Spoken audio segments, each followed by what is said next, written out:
पूजा घर में रखा लोटा पैसे को नष्ट कर देता है। यह 3 गलतियां भूल कर भी ना करें। लक्ष्मी जी घर से चली जाती है। नमस्कार श्रोतागण, आप सभी का एक बार फिर से स्वागत है। जय श्री कृष्णा प्यारे भक्तगण, प्रिय भक्तों, आज की वीडियो में हम बात करेंगे कि मंदिर में रखा हुआ लोटा जल क्यों इतना महत्वपूर्ण है और उसे कैसे सही तरीके से उपयोग में लाना चाहिए। मित्रों, हम यह भी जानेंगे कि मंदिर में लोटा किस धातु का होना चाहिए, क्या पीतल, तांबा या कुछ और। कई बार इस बारे में अनजाने में गलतियां कर देते हैं और बाद में उन्हें पछताना पड़ता है। हम इस वीडियो में आपको बताएंगे कि इन गलतियों से कैसे बचें, क्योंकि इससे नुकसान हो सकता है। मंदिर में एक लोटा जल हमेशा सही तरीके से रखना चाहिए। प्रिय मित्रों, आज की यह वीडियो को शुरू करने से पहले आप सभी से हाथ जोड़कर निवेदन है कि वीडियो को लाइक करें। प्रिय दर्शकों, यदि आप इस वीडियो के बीच में छोड़ने का सोच रहे हैं तो आप अभी छोड़ सकते हैं, लेकिन ध्यान रखें, अगर आप माता का अपमान करते हैं तो यह आपके लिए शुभ नहीं रहेगा। शास्त्रों के अनुसार घर के मंदिर में एक लोटा जल रखना बहुत जरूरी है।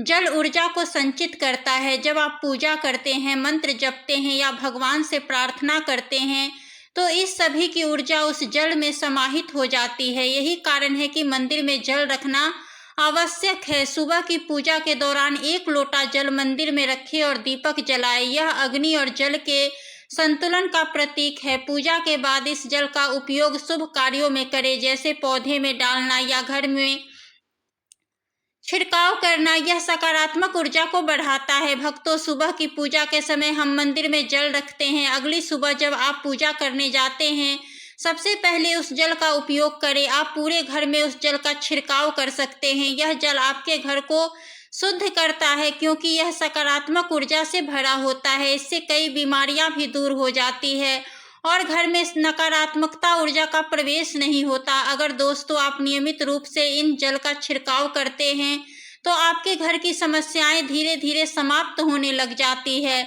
कभी कभी लोग यह शिकायत करते हैं कि दवाइयां असर नहीं करती। ऐसे में प्रिय दर्शकों, अगर दवाइयों के साथ साथ रोगी को इस जल से पानी पिला दिया जाए तो दवाइयां जल्दी असर करने लगती है। इसी तरह अगर परिवार में कलह और झगड़े रहते हैं तो परिवार के सभी सदस्य इस जल को थोड़ा थोड़ा पी सकते हैं।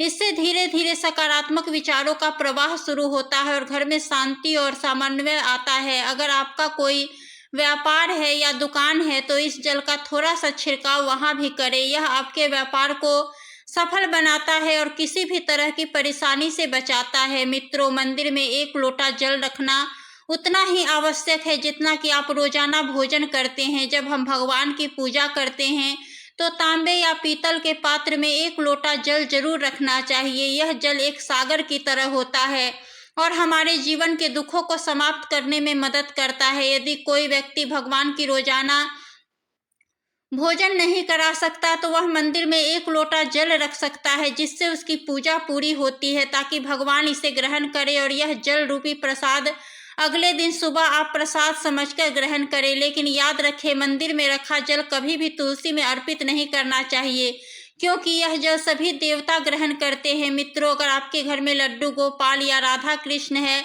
और आप एक लोटा जल उनके लिए अर्पित करते हैं तो आप अगले दिन यानी सुबह के समय वह जल तुलसी में चढ़ा सकते हैं।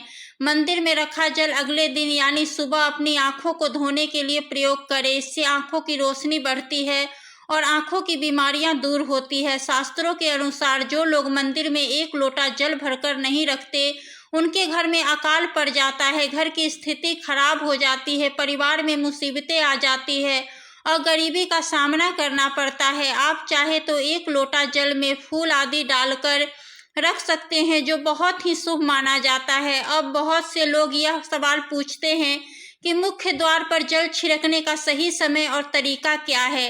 क्या इसे स्नान करने के बाद करना चाहिए या बिना स्नान किए भी किया जा सकता है, और क्या झाड़ू लगाने से पहले जल छिड़कना चाहिए या बाद में। एक और सवाल जो अक्सर पूछा जाता है वह है, क्या पीरियड्स के दौरान मुख्य द्वार पर जल छिड़क सकते हैं या दीप दान कर सकते हैं, और जब मुख्य द्वार पर जल चढ़ाएं तो इसे अंदर की तरफ से चढ़ाएं या बाहर की तरफ से। फ्लैट या किराए के घर में रहने वाले लोग भी पूछते हैं कि मुख्य द्वार पर दीप दान और जल छिड़काव का सही तरीका क्या है। आज की वीडियो इन्हीं पर आधारित है। दोस्तों, पहले हम यह जानेंगे कि घर के बाहर और अंदर दीपक जलाने के क्या फायदे हैं। खासकर घर के बाहर दीपक जलाने से जो 5 बड़े फायदे होते हैं वह आपको चौंका सकते हैं। भगवान प्रभु की पूजा में दीपक जलाने का महत्व तो सभी जानते हैं। हिंदू धर्म में देसी घी या सरसों के तेल का दीपक जलाना बहुत ही शुभ माना जाता है और तिल के तेल का दिया यानी कि दीपक भी जलाया जाता है। लेकिन मित्रों, भगवान के सामने दीपक जलाना केवल पूजा का एक तरीका नहीं है, बल्कि घर के अंदर और बाहर दीप जल लगाने से कई लाभ मिलते हैं। दीपक जलाने से न केवल सकारात्मक ऊर्जा उत्पन्न होती है, बल्कि 5 बड़े फायदे भी मिलते हैं। तो आइए जान लेते हैं। नंबर 1, घर में दीपक जलाने से न केवल घर का अंधकार दूर होता है, बल्कि यह नकारात्मक ऊर्जा को भी घर से बाहर कर देता है। जहाँ दीपक जलता है वहाँ सकारात्मक ऊर्जा का वास होता है। स्वाभाविक है कि जहाँ सकारात्मक ऊर्जा होगी वहाँ भगवान का भी वास होगा।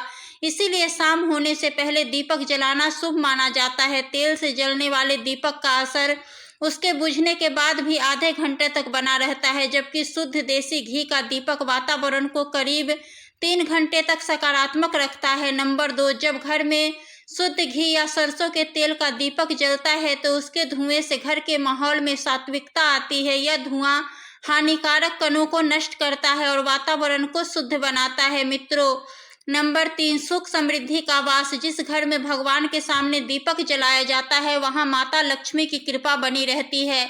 ऐसे घर में सुख समृद्धि का वास होता है। दीपक को पूर्व दिशा में रखने से व्यक्ति दीर्घायु होता है और उत्तर दिशा में रखने से धन संपदा बढ़ती है। दीपक न केवल घर के अंधकार को दूर करता है, बल्कि हमारे जीवन को भी प्रकाश की ओर ले जाता है। नंबर 4, बीमारियों को दूर भगाने में मदद। घर में दीपक जलाने से बीमारियां आसपास नहीं फटकती। परिवार के सभी सदस्यों का स्वास्थ्य लाभ मिलता है। खासकर अगर दीपक के साथ एक लौंग भी जला दी जाए तो इसका असर दोगुना हो जाता है। यह त्वचा संबंधित बीमारियों को दूर करता है। नंबर 5, शुभ शक्तियों को आकर्षित करना। सनातन धर्म के अनुसार जिस घर में सुबह शाम दीप जलाया जाता है वहां कभी अंधकार नहीं होता। ऐसा घर शुभ शक्तियों को आकर्षित करता है और जलता हुआ दीपक शुभ शक्तियों को चुंबक की तरह खींचता है, जो घर के लिए अत्यंत लाभकारी होता है। तो दोस्तों, अब जानते हैं कि मुख्य द्वार पर जल छिड़कने का सही समय और विधि क्या है। अगर आप मुख्य द्वार पर जल चढ़ाते हैं तो आपको यह ध्यान रखना चाहिए कि जल को रात में सोने से पहले एक पात्र में भरकर रखना चाहिए। आप कोई भी पात्र ले सकते हैं, जैसे तांबे, पीतल, स्टील या चांदी का। यदि गंगाजल उपलब्ध हो तो थोड़ी सी डालें और फिर शुद्ध जल के पात्र भर दें। अगर गंगाजल नहीं है तो कोई बात नहीं मित्रों, केवल शुद्ध जल भी पर्याप्त है। इस जल से भरे पात्र को अपने घर की रसोई में रख दीजिए। सुबह उठकर इस जल का छिड़काव अपने घर के मुख्य द्वार पर करें। मुख्य द्वार पर सुबह सबसे पहले छिड़का गया जल घर की सभी समस्याओं को दूर करता है। यदि आप नकारात्मक ऊर्जा, मानसिक परेशानी, आर्थिक तंगी या वास्तु दोष से परेशान है तो यह उपाय आपकी मदद करेगा। रसोई में रखा जल मुख्य द्वार पर छिड़कने से आपके घर की परेशानियां समाप्त हो सकती हैं। यह उपाय न केवल वास्तु दोष और पितृ दोष को समाप्त करता है, बल्कि तंत्र मंत्र या बुरी नजर के प्रभाव को भी खत्म करने में सहायक है। इस उपाय को नियमित करने से घर में सुख समृद्धि बनती है और बीमारियों से भी मुक्ति मिलती है। आपको यह जल सूर्योदय से पहले मुख्य द्वार पर छिड़कना चाहिए। मित्रों, सूर्योदय के बाद आप मुख्य द्वार को अन्य जल से धोना चाहे तो कोई समस्या नहीं है, लेकिन यह विशेष जल सूर्योदय से पहले ही छिड़क दिया जाना चाहिए। अब कई लोग पूछते हैं कि क्या यह जल छिड़कने से पहले स्नान करना जरूरी है या बिना स्नान किए भी इसे किया जा सकता है। तो मित्रों, जो जल हम सुबह मुख्य द्वार पर छिड़कते हैं वह एक महत्वपूर्ण उपाय है। इसे स्नान करने के बाद करना आवश्यक नहीं है। सुबह जल्दी उठे, सबसे पहले रसोई में जाए और पहले से रखे हुए जल को लेकर मुख्य द्वार पर जाए। मुख्य द्वार खोले और इस जल को छिड़क दें। जल छिड़कते समय अपने पितरों और लक्ष्मी माता का ध्यान करें। ऐसा कहा जाता है कि सुबह सुबह माँ लक्ष्मी हर घर के द्वार पे आती है। जिन घरों के द्वार खुले होते हैं, जहाँ जल का छिड़काव किया होता है, वहाँ माँ लक्ष्मी प्रवेश करती है। जल छिड़कते समय अपने मन में माँ लक्ष्मी से प्रार्थना करें, हे लक्ष्मी माता, कृपा कर मेरे घर में प्रवेश करें। इसके बाद पितरों का ध्यान करें, क्योंकि घर की दहलीज को पितरों का वास स्थान माना जाता है। जब आप दहलीज पर जल छिड़कते हैं तो पितर प्रसन्न होते हैं और उनका आशीर्वाद आपको मिलता है। स्नान करने की आवश्यकता नहीं है। आप बिना स्नान किए भी यह कार्य कर सकते हैं। अब मित्रों, बात करते हैं, क्या जल का छिड़काव झाड़ू लगाने के बाद करना चाहिए या पहले? इसका उत्तर यह है कि सुबह उठने के बाद सबसे पहला कार्य जल का छिड़काव करना चाहिए। इसके बाद आप झाड़ू लगा सकते हैं। सुबह उठते ही सबसे पहले बिस्तर पर बैठकर अपने दोनों हथेलियों को देखें और माँ लक्ष्मी का ध्यान करें। फिर दोनों हाथ को जोड़कर देवी देवताओं को प्रणाम करें। इसके बाद हाथ से धरती को स्पर्श कर प्रणाम करें और धीरे धीरे अपना दाहिना पांव जमीन पर रखें। फिर रसोई में जाकर जल लें और मुख्य द्वार पर जल छिड़कते समय माँ लक्ष्मी और पितृ का ध्यान अवश्य करें। इसके बाद आप अपने घर के अंदर जाकर अपनी दिनचर्या, झाड़ू लगाना, स्नान करना आदि कर सकते हैं। अब कुछ लोग का यह सवाल होता है कि क्या जल छिड़कने के बाद मुख्य द्वार की सफाई की जा सकती है? तो हाँ दोस्तों, आप ऐसा कर सकते हैं। पहले रसोई में रखा जल मुख्य द्वार पर छिड़क दें। इसके बाद अतिरिक्त पानी लेकर मुख्य द्वार की अच्छे से सफाई झाड़ू या पानी से कर सकते हैं। कुछ लोग पूछते हैं कि अगर वे फ्लैट या किराए के कमरे में रहते हैं तो जल का छिड़काव और दीपदान कहाँ करें? तो इसका उत्तर यह है कि आप जहाँ रहते हैं वहाँ के मुख्य द्वार को ही माने, मतलब जिस दरवाजे पर आपका नाम लिखा हो या नेम प्लेट लगी हो वही जल छिड़के और दीपदान करें। अगर आपके पास एक ही कमरा है तो कमरे के दरवाजे को ही मुख्य द्वार माने और वहीं पर यह उपाय करें। मंदिर में 1 लोटा जल, मंदिर में रखा जल अगले दिन यानी सुबह अपनी आंखों को धोने के लिए प्रयोग करें। इससे आंखों की रोशनी बढ़ती है और आंखों की बीमारियां भी दूर होती है। शास्त्रों के अनुसार जो लोग मंदिर में 1 लोटा जल भरकर नहीं रखते उनके घर में अकाल पड़ जाता है, घर की स्थिति खराब हो जाती है, परिवार में मुसीबतें आ जाती है और गरीबी का सामना करना पड़ता है। आप चाहे तो 1 लोटा जल में फूल आदि डालकर रख सकते हैं जो बहुत ही शुभ माना जाता है। मंदिर में 1 लोटा जल जरूर से रखें, इससे भगवान की कृपा आपको प्राप्त होती है। मंदिर में रखा जल का एक और उपयोग यह है कि इसे घर की रसोई में खाना बनाने या पानी पीने में भी प्रयोग कर सकते हैं, लेकिन यह जल तभी इस्तेमाल करें जब आपके घर में सात्विक भोजन बनता हो। अगर लहसुन या प्याज का इस्तेमाल होता है तो इस जल का प्रयोग खाना बनाने में नहीं करें। इस जल को परिवार के सभी सदस्य थोड़ी थोड़ी मात्रा में पी सकते हैं और बचा हुआ जल आप घर के पौधों में डाल सकते हैं। यह जल व्यर्थ नहीं होता, इसके बहुत सारे उपयोग हैं। अगर हम सही तरीके से इसका उपयोग करें तो यह हमारे जीवन की परेशानियों को दूर कर सकता है। मंत्रों से अभिमंत्रित जल बहुत शक्तिशाली होता है और हमारे घर के मंदिर में रखा जल देवताओं का आशीर्वाद होता है, क्योंकि वह हमेशा देवताओं के पास होता है।